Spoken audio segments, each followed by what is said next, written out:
Hello guys, if you're using Safari browser and your Safari browser is desktop mode, but you want to disable Safari browser desktop mode, let me show you. First open your iPhone settings. Then scroll down. Then tap on app. Then find Safari browser here. Then tap on Safari browser.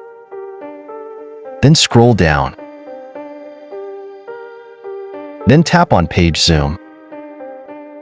Then select 100%. Then tap on request desktop website. Then turn off. Your problem is fixed.